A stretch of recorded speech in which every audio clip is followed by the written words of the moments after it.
30 ఏళ్ల పోరాటానికి ఫలితం ఈరోజు చూస్తున్నారు. మరి ఎస్సీ వర్గీకరణకు ఎస్సీలంతా సమ్మతించే అవకాశాలు ఉన్నాయంటారా రాజయ్య గారు?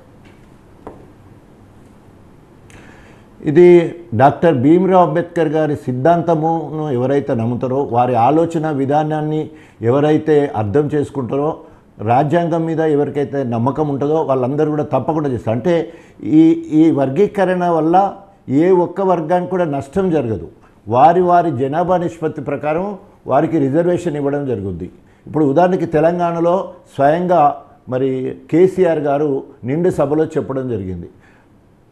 తెలంగాణలో 18% ఎస్సీ వాళ్ళు ఉన్నారు, దాంట్లో 12% మాదిగా ఉన్నారు, 5% మాల ఉన్నారు, 1% 57 ఉపకులాలకు సంబంధించి 1% ఉన్నారు.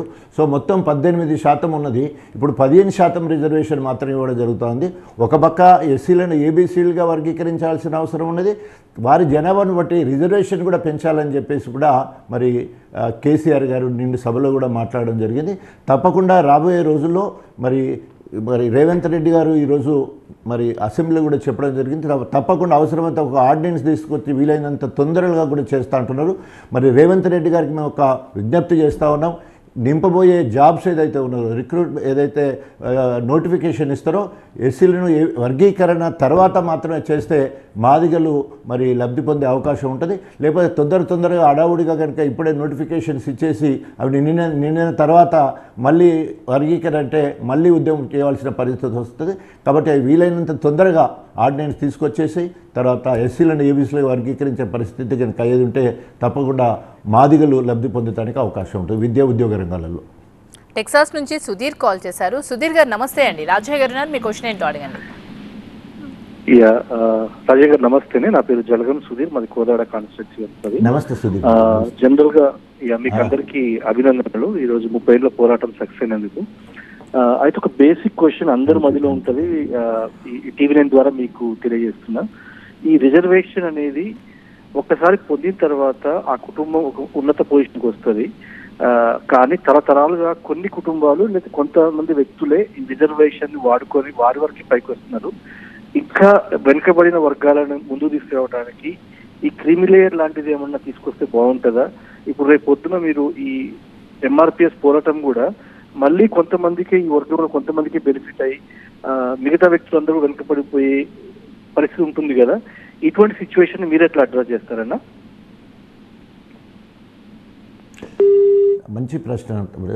గుర్రం జాషువా గారు ఒక మాటలో అంటారు, ఈ రిజర్వేషన్ ఎట్లా ఉన్నాయంటే తరతరాల నుండి అగ్రవర్గాలకు లేదా ఊరికి ఈడిగం చేసి రోత పనులు చేసి చచ్చిన శవాలను తీసేసి పశువులను తీసేసి వీధులను శుభ్రం చేసి అనేక రకాలుగా మా ముందు తరాలు ఏదైతే ఇప్పుడు రిజర్వేషన్ అంబేద్కర్ కల్పించిన ఈ రిజర్వేషన్ ఏదైతే వేల సంవత్సరాలు ఊడిగం చేస్తే స్వతంత్రం వచ్చిన తర్వాత రిజర్వేషన్ అంబేద్కర్ గారి పుణ్యం అని చెప్పేసి రిజర్వేషన్ వస్తే ఆ ఫలితాలు అందరికీ అంతలేవని చెప్పేసి ఈరోజు మరి ఈ తీర్పు రావడం జరిగింది.